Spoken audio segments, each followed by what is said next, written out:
On représente plus de 100 ans d'ancienneté dans la précarité à France 3.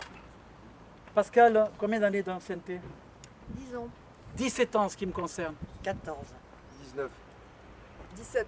22. 20. Et depuis le mois de septembre, on nous a jetés comme des malpropres, sans rien nous dire, sans nous convoquer pour nous expliquer. On nous a jetés.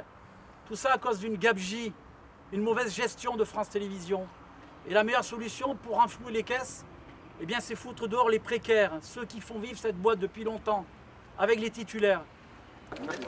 Ah bah voilà.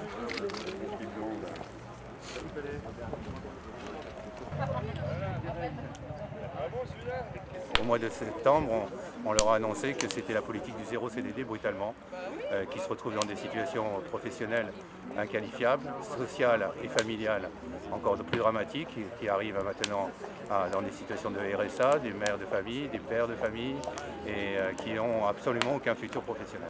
Nous n'avons pas eu un coup de fil, pas un entretien avec la RH, pas un entretien avec la rédactrice en chef, rien, du jour au lendemain. Plus de contrat, plus de téléphone qui sonne.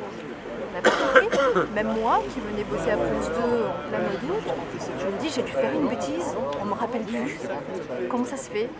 Et non, et c'est par hasard un titulaire que j'ai croisé dans les couloirs de France 3 qui m'explique que non, j'ai pas fait de bêtises, c'est simplement on a décidé que la variable d'ajustement ce serait les CDD et qu'on était tous, entre guillemets, sur la touche. On se retrouve jetés à la rue comme des chaussettes.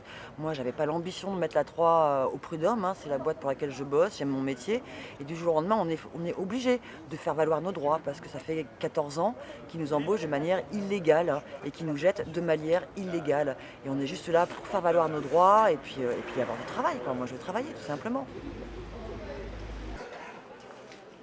Ce qui fait le procès, c'est cette demande de réintégration parce qu'elle est fondée sur la violation d'une liberté essentielle qui est la liberté de travailler, d'une part, et donc on estime que la rupture de fait qui résulte du dernier CDD est nulle et que par voie de conséquence, ils peuvent obtenir une réintégration judiciaire, à l'instar de ce que leurs collègues avaient obtenu d'ailleurs devant la Cour d'appel de Paris.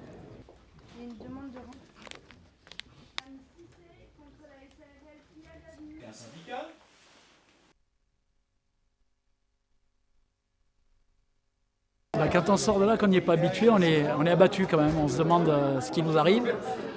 On a notre défenseur qui dit ce qu'on attend qu'il dise, et puis on a l'adversaire qui est complètement à l'opposé.